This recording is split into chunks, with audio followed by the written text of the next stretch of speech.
Hey guys, welcome back to another episode of Bowhunt or Die, where Justin and I are still in full-fledged attract as many deer to our hunting spots as possible. Yes. So if you have any tips and strategies that we're not covering, make sure you comment below for sure, because I'd like to know if there's stuff that we could be doing that we're not doing, right? I mean, we always like to learn new things, so let us know. I think everything that I've learned with food plots over the years is if you're going to put the effort into doing it, do it right. I think so many times we want to cut corners. Isn't that kind of like everything in life, Justin? It is, but and I guess it is like anything in life. You get out of it what you put into it. So I think one of the things I learned from Todd when we were out filming at your place, Todd from Antler King, not Todd Graff. See, no, you would never expect a compliment from Justin coming my way. No, but is just taking the time to prepare the seed bed. Yeah. Properly. Like you had a plot that was fully turned over, disced up, that you and I were getting fertilized, dude. Fertilized. We were getting ready to be like, let's go. This thing's ready. And Todd was like, you know what? Before we spread the seed, why don't you drag the harrow over it? Just a level. I mean, they were just little humps and little ridges here and there that to me didn't seem like a problem. I would have just broadcast right on that. I already went and did something after that. I bought that done cultipacker. Oh, did you? Well, yeah. They just come in handy. And he was like, before we spread the seed, take the 10 minutes that it's going to take to run the machine over it, level this out, then let's spread it. And to me, that just kind of hit home of like, we're already here. We're taking the time and the effort and the energy to put these plots in. Let's not skip any steps while we're doing it. So it's kind of let's not take it away from biggest the thing actual that I show learned. here. Let's go ahead and let them see that. Yeah, for sure. So let's dive into it where we begin to prepare our fall plots, because there's one goal, and it's not a buck this year. It's about beating him in the trophy doe contest. So let's jump into this right now.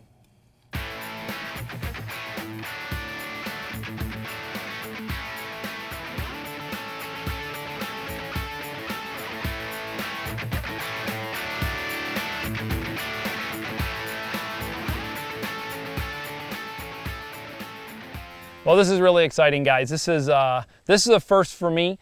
Todd, the founder of Antler King, was cruising through the area today. He said he had some time to spend with us and be able to come on my particular farm here and help us get this kill pod established. Todd, driving around with you today, I'm already starting to feel like my knowledge is not what I thought it was, because you're already pointing out just so many great ideas. But thank you for being able to stop by today. No, it worked out great. Definitely. I was, somewhat on our way, and this is great. I love being on different properties and exchanging ideas. Your property here, just from showing us, it hunts a lot bigger than it looks. Yes, I am very fortunate with this particular place. With all these fingers, it's like you're hunting this one, but you feel like you should be on that one. You never know where to go. But I tell you what, this has been a great little farm for me. Yeah. So and you got this pretty much already. You said you put the fertilizer down, you've tilled it up. We're basically about ready to plant. Yeah, so last week we came in here just like you said. We went ahead and we rototilled this particular plot in. We wanted to make sure that the fertilizer got mixed in so it just wasn't evaporating. So I believe, and we actually got a little bit of moisture last night. You can kind of see it in the soil. So I think we're set up perfectly for this. Yeah, you're basically good to go. Really all you're going to need to do is firm up the soil, broadcast the seed, and go over the top of it again, with a light drag or a cultipacker. Yeah, and I think, one thing that, we were kind of talking about before we started doing this video is, I do have a no-till drill. I do have a tractor. I am fortunate. I use that for, some of my soybeans and some of my corn and some of my other plots. But I think the thing that we want to impress upon that you really kind of brought to my attention, and just like what Justin did earlier today, you don't need big equipment to have these great kill plots. And that's how we're going to basically get this plot here established. We're going to use a four-wheeler. We're going to use basically a drag, and we're going to hit it. Yeah. No, you can use a no-till drill or whatever, and they are great. I have one also, but just in a plot this size with a decent size 60 to 80 horse tractor and that drill, it'll probably take longer to drill it than to broadcast it. And so Sure. just because you're backing up and you're turning constantly. Well, let's go ahead and talk about the two mixtures that you thought would be best for this little clip pot. Off my left shoulder here is the stand. We primarily hunt this stand on a south wind. So let's go ahead and talk about Honey Hole and Slam Dunk. I mean, you've created these mixes. They've been around for a while. So let's go ahead and talk about Yeah, they've both been around quite a while. So the Honey Hole that you've got, we've got basically 5 different varieties of brassicas. And we're using 3 different varieties of rape brassicas and a couple varieties of turnips. 1 to 2 of the varieties that are in there are early season forages. And when I talk early season, I'm saying we've got deer in there in August and September already eating those brassicas. Now the Slam Dunk, we've got winter peas in here, we've got a variety of radishes, we've got a variety of rape, and a variety of buckwheat. The peas and the buckwheat are really going to be early season food sources, whereas the radishes and the rape and so on are going to be, for the most part, more later season. Now one of the other neat things with the varieties of brassicas we're using in that mix and the turnips and the radishes in here, I tested those greens in February of 2016. Tested them, sent them into a lab. I wanted to know how much energy is still in that plant, how much protein is still in that plant. Well, the protein content came back at well over 22% protein. Wow. Energy was close to corn. So not only is this going to be a fantastic food source that the deer are going to want to come to in the fall, but think what it's doing for them later on in the winter. Right. Anything that's left over is going to be an extremely highly digestible food source in protein and energy, which is going to correlate to antler growth in the next year. Well, and that's what we want for sure, right? Yeah. We always want bigger antler growth for sure. So anything we can do to help with that, I'm all for it. Yeah. Well, I guess at this point right now, I mean, step 1 is going to be taking these 2 mixtures, going ahead and broadcasting them in. I mean, I think Justin made a great point before we started filming this, and that is, you got to pace yourself, right? I mean, this is not something you want to get that broadcaster out, and I think a lot of times what people will do is they'll get only halfway done, it'll either run out, or the vice versa, the opposite. So I think the key there is to make sure you're really pacing yourself. I did measure this plot with with my app. Okay.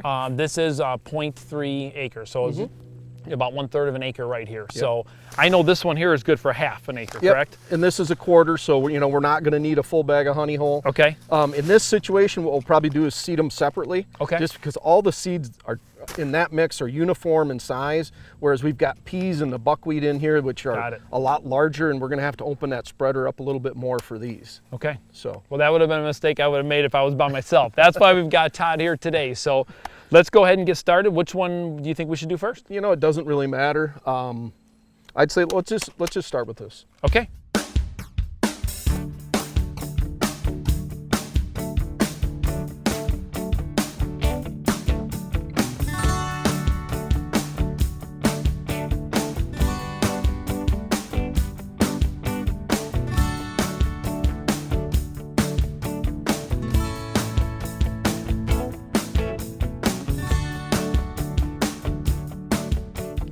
Well, Todd, that went great. I mean, we each took a different seed. You went your way, I went my way, and we both, within less than 5 minutes, got that seed broadcasted throughout this whole field.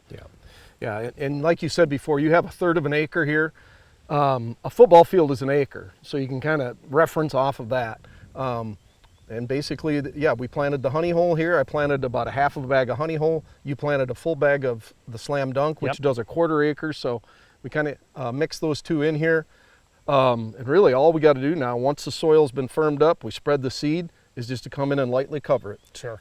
Got to make sure that seed is less than a 1/2 inch deep, preferably about a 1/4 inch deep. Well, I'm sure with all the years you've been in business, you've got enough phone calls where people are like, hey, my seed didn't come up. And I think they do a great job doing the broadcasting, but then they come over and they just bury it too deep. I know people have used rototillers before and stuff like that, and it ends up just putting that seed so far down, it just doesn't have enough energy to push through. That's exactly right. You know, if we came in here now with like a spike tooth drag and went over it, you'd probably get about 10% germination. Wow. 90% of that seed's going to be buried too deep. Okay.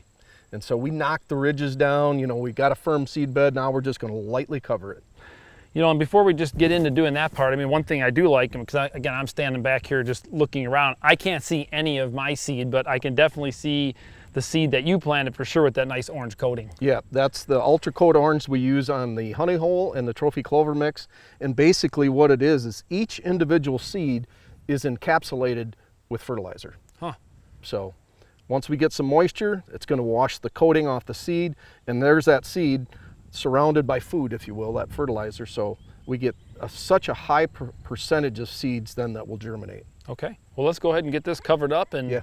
Justin's promised me that if we don't get the rain, he's going to come out here and sprinkle it once a day for me. So thank goodness for guys named Justin. Let's go ahead and get this thing covered up.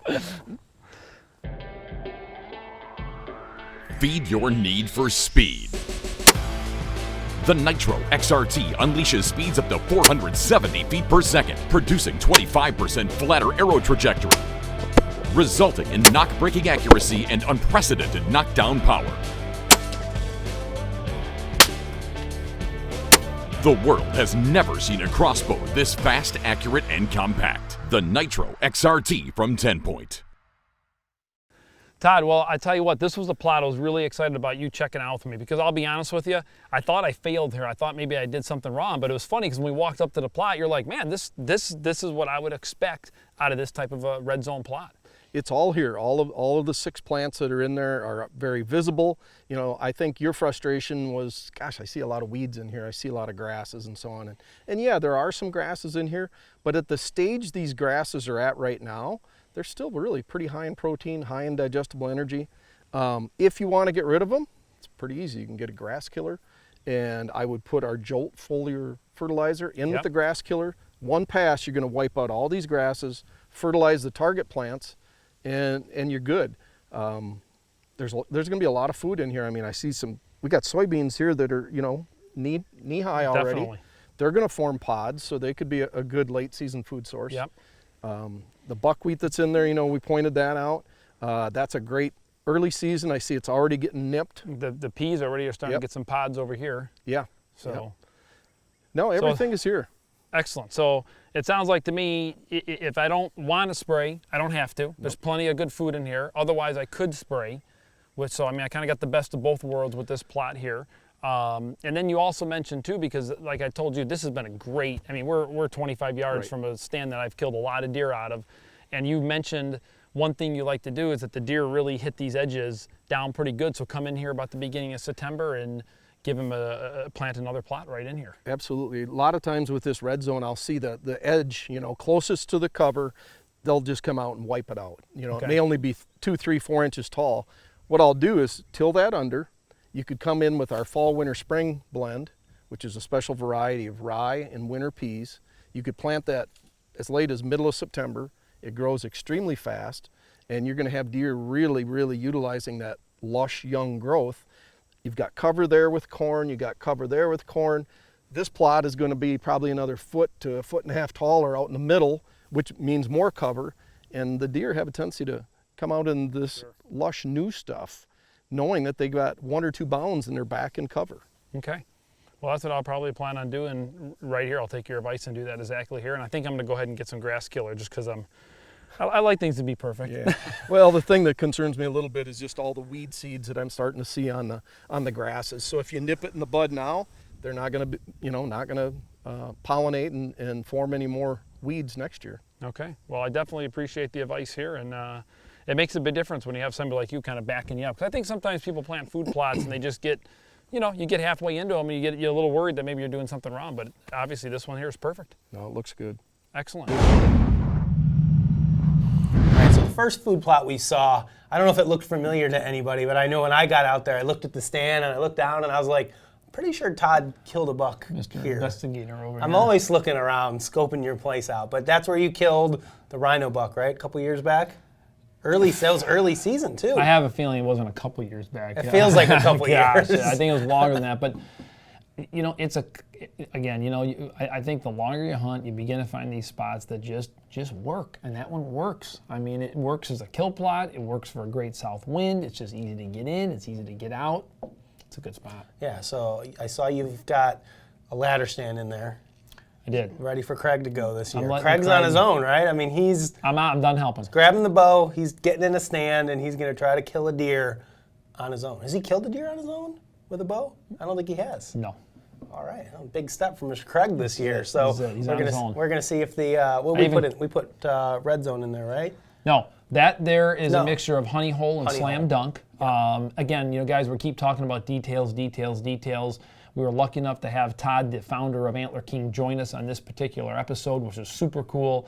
And again, I think we both learned so much from that encounter. But we want to keep talking about details, slowing down, and doing things right. We went in there a week early, had that whole thing prepped and ready to go at fertilizer. Justin, you came out. You happen to have your four-wheeler there, which was actually perfect because we went ahead and broadcasted that seed in. We made the seed bed perfect.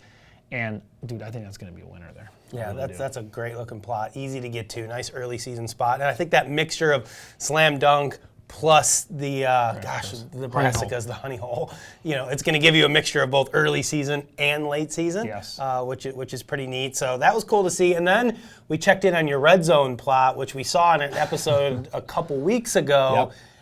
Honestly, I drove the four-wheeler over there first, like you guys were behind in the tractors. I didn't know where the food plot was. When I drove, I was like, is this the food plot? It's not, it wasn't this that doesn't bad. look like a Todd Graff food plot. It had a lot of grass in it. Hey guys, I mean, when you start doing food plotting, especially early season food plots, that thing was planted at the beginning of June, if not even a tad earlier. You're gonna be fighting grass. Yeah. And the cool thing is it's funny because when Todd, I'm not gonna lie, I was a little embarrassed. Like, I can't remember what he's gonna say. Like we got the dude that started Antler King, and you're like, come check out this food plot that I planted. But you know what? His first reaction made me significantly more comfortable because immediately it was like, Todd, this is what I'd expect. I mean, you there isn't anything you can do with this, and it's not bad. Grass is not bad for deer. There's plenty of protein in it. They like to eat it. And at the end of the day, they like to be able to browse along and eat a little bit of everything. And as you actually got in there, no, you didn't need a magnifying glass, but as you started walking around and you were doing it too, sure. You could see that, you could see that buckwheat, you could see sunflowers, you could sure. see the peas, you could see the beans, and there's tons of it in there. As we continued to talk, as you saw, he put that little thing in my, in my ear, like, you could come in here and kill the grass, and it's like, I was not leaving until we did. Todd's like, well, I happen to have a tractor and some grass killer, so here we go. Yeah. But yeah, I mean, I think that's just a good example of so many times we want our food plots to turn out like what we see on the cover of a magazine, right? Well, dude, or just driving by any farm. I mean, you're so used to seeing this, like. And that's what you want it to look like, and you think that's what it needs to look like in order to be successful. But the fact is, as long as the plants are growing in there, you're fine. The deer will eat the grasses and the weeds that grow right along with them. They will find it. Yeah, and they will definitely find. If anything, I think that your beans fared better in that plot because they were shaded out by that other stuff that's in there. And they were camouflaged. It's been super hot. It's been really dry, which we know beans don't like. The rest of the beans on your farm don't look very good. No. The beans that were in that plot looked awesome. So now that you've got the grass killed, hopefully we can get some rain. I think that plot's going to turn out really well this fall. I know that Brad and I were planning on going and hunting there whenever you go to Wisconsin. Perfect. So we'll be in there. guys. We'll let you know how it goes. But man, it was a fun day. It was an honor to hang out with I'm Todd. fine. and Just make sure you pick hit his the brain. record button. Brad, he knows Pressure's I'm on on his Brad. button I'm because spitting I told him everywhere. it better be hitting record or he's not allowed to hunt out there in our secret spot. Oh, sorry, Brad. The pressure's on you, buddy, this year. So guys, You're pretty good about the record button. a couple years ago, I double punched it. It wasn't pretty. It was bad. Anything else we want to end on here? Anything else we got? Nothing, man. Season's coming very, very quickly. If you're doing fall plots, guys, now's the time to get them in the ground. At least where we live here, Northern Illinois, and then we have a lot of viewership kind of in this belt of where we're at. From Ohio, across Indiana, into Iowa, Wisconsin. Like now's the time that those fall plots are really going in. One thing I did learn from Todd as well is they make a mix. I think it's called the fall, winter, spring mix. Yeah. That he said here in Northern Illinois, we could plant that as late as like mid-September and still get good growth out of it. It's I think he said it was rye and peas in it, and that rye is really, really fast growing. So a lot of people will put plots in now, and if they fail for some reason, right, either the poor soil conditions, or you don't get rain, or you just didn't do it right, and you're sitting there at the end of August going, oh man, this thing's not doing what I want it to do, you've got some time. You can go in, kill that stuff, till it, and put that fall, winter, spring mix in as kind of a backup plan. So just something to keep in mind. We're going to wrap up the food plot episode. Next, we're going to jump into hit lists. Not right now, but the next couple episodes. Hit list bucks. This is the good stuff. The antlers are definitely big right now. I wish they were bigger on my farms, but don't we all? We always Somebody wish they sent were me bigger. a photo today. I'll have Brad flash it up here on the screen, but this Mike's got to have. That is so tall. We'll flash up the photo. It's pretty funny. I got like a big giant 4-pointer, 6-pointer on my place. That's it. So guys, we appreciate you tuning in. Check back later this week. We'll have another episode of Bowhunt or Die. And most importantly, what we're going to actually, the steps that we're going to do round 2. I don't like the way I went into that. Sorry, my bad.